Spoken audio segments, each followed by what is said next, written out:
ഇന്ന് നമുക്ക് നല്ല ടേസ്റ്റിയും ഹെൽത്തിയുമായിട്ടുള്ള റാഗി പുട്ടിൻ്റെ റെസിപ്പി നോക്കാം. അതിനായി ഞാനിവിടെ ഒരു ബൗൾ എടുത്തിട്ടുണ്ട്. അതിലേക്ക് നമുക്ക് 1.5 കപ്പ് റാഗി പൗഡർ ചേർത്ത് കൊടുക്കാം. ഞാനിവിടെ റോസ്റ്റഡ് റാഗി പൗഡറാണ് എടുത്തിട്ടുള്ളത്. അതിലേക്ക് ഇനി ചേർത്ത് കൊടുക്കേണ്ടത് നേന്ത്രപ്പഴമാണ്. നന്നായിട്ട് പഴുത്തിട്ടുള്ള 2 നേന്ത്രപ്പഴം എടുത്തിട്ടുണ്ട്. ഇതിൽ നിന്നും 1.5 പഴമാണ് ഞാനിവിടെ എടുത്തിട്ടുള്ളത്. അത് ഇതുപോലെ ഒന്ന് കട്ട് ചെയ്തതിന് ശേഷം നമുക്ക് ആ പൊടിയിലേക്ക് പഴവും കൂടെ ചേർത്ത് കൊടുക്കാം. ഇനി ഇതിലേക്ക് ആവശ്യമായിട്ടുള്ള ഉപ്പും കൂടെ ചേർത്ത് കൊടുക്കാം. എന്നിട്ട് നന്നായിട്ട് തന്നെ ഒരു സ്പൂൺ കൊണ്ട് നമുക്കത് ആദ്യം ഒന്ന് മിക്സ് ചെയ്തിട്ട് എടുക്കണം. ഇതിപ്പോൾ നന്നായിട്ട് തന്നെ ഒന്ന് മിക്സ് ചെയ്തെടുത്തിട്ടുണ്ട്. ഇനി നമുക്കിതൊരു മിക്സിയുടെ ജാറിലേക്ക് ചേർത്തതിന് ശേഷം അതൊന്ന് പൾസ് മോഡിലിട്ട് നമുക്കിതൊന്ന് കറക്കിയിട്ട് എടുക്കാം. ജസ്റ്റ് ഒന്ന് കറക്കിയെടുത്താൽ മതിയാകും. ആദ്യം നമുക്ക് പകുതി ചേർത്ത് കൊടുക്കാം.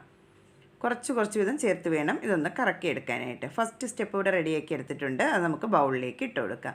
ബാക്കിയുള്ളത് നമുക്കിതുപോലെ ഒന്ന് റെഡിയാക്കിയിട്ട് എടുക്കാം. ഞാനിവിടെ എല്ലാം ഒന്ന് റെഡിയാക്കി എടുത്തിട്ടുണ്ട്. ഇനി നമുക്കിതിലേക്ക് ചേർത്ത് കൊടുക്കേണ്ടത് തേങ്ങയാണ്. ഞാനിവിടെ 1/2 കപ്പ് തേങ്ങയാണ് എടുത്തിട്ടുള്ളത്. അതും കൂടെ ചേർത്തതിന് ശേഷം നമുക്ക് ആദ്യം ഇതൊന്ന് കൈ കൊണ്ട് നന്നായിട്ട് ഇതൊന്ന് മിക്സ് ചെയ്തിട്ട് എടുക്കാം. വെള്ളം കുറവായിട്ട് തോന്നുന്നുണ്ടെങ്കിൽ കുറച്ച് ഇളം ചൂടുള്ള വെള്ളം ചേർത്ത് ഒന്ന് നനച്ചെടുക്കാവുന്നതാണ്. ഞാനിവിടെ പഴത്തിൻ്റെ ആ നനവ് കൊണ്ടാണ് ഈ പൊടി ഒന്ന് റെഡിയാക്കി എടുത്തിട്ടുള്ളത്. വെള്ളമൊന്നും അധികമായിട്ട് ചേർത്ത് കൊടുത്തിട്ടില്ല. ഇത്രയും മതിയാകും. ഇതിവിടെ റെഡിയാക്കി എടുത്തിട്ടുണ്ട്. ഇനി നമുക്ക് പുട്ട് തയ്യാറാക്കി എടുക്കാം. പുട്ട് റെഡിയാക്കാനായിട്ട് ഞാനിവിടെ പുട്ടുക്കുറ്റി നന്നായിട്ട് ഒന്ന് ചൂടാക്കി എടുത്തിട്ടുള്ളതാണ്. അതിലേക്ക് നമുക്ക് റെഡിയാക്കി വെച്ചിട്ടുള്ള മാവ് അതിലേക്ക് നിറച്ച് കൊടുക്കാം.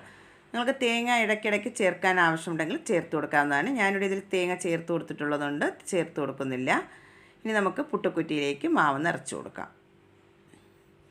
പുട്ടുക്കുറ്റിയിൽ മാവ് നിറച്ചെടുത്തിട്ടുണ്ട്. ഇനി നമുക്കിതൊന്ന് ആവിയിൽ വേവിച്ചെടുക്കണം. അതിനായി ഞാനിവിടെ പുട്ടുക്കലത്തിൽ വെള്ളം തിളപ്പിക്കാൻ വെച്ചിട്ടുണ്ടായിരുന്നു. നന്നായിട്ട് തിളച്ച് വന്നതിന് ശേഷം ഈ കുറ്റി അതിലേക്ക് വെച്ച് കൊടുക്കാം.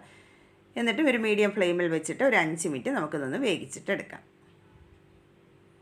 ഇതിപ്പോൾ ഒരു 5 മിനിറ്റ് ആയിട്ടുണ്ട്. ആവിയെല്ലാം വന്നിട്ടുണ്ട്. ഇനി നമുക്ക് ഇത് ഫ്ലെയിം ഓഫാക്കിയതിന് ശേഷം ഒരു പ്ലേറ്റിലേക്ക് മാറ്റി കൊടുക്കാം. നല്ല ടേസ്റ്റിയും ഹെൽത്തിയുമായിട്ടുള്ള പുട്ടാണ്. ഇതിന് പ്രത്യേകിച്ച് കഴിക്കാനായിട്ട് കറികളുടെ ഒന്നും ആവശ്യമില്ല. എല്ലാവരും ഒന്ന് ട്രൈ ചെയ്ത് നോക്കണം. എന്നിട്ട് ഫീഡ്ബാക്ക് അറിയിക്കാൻ മറക്കരുത്.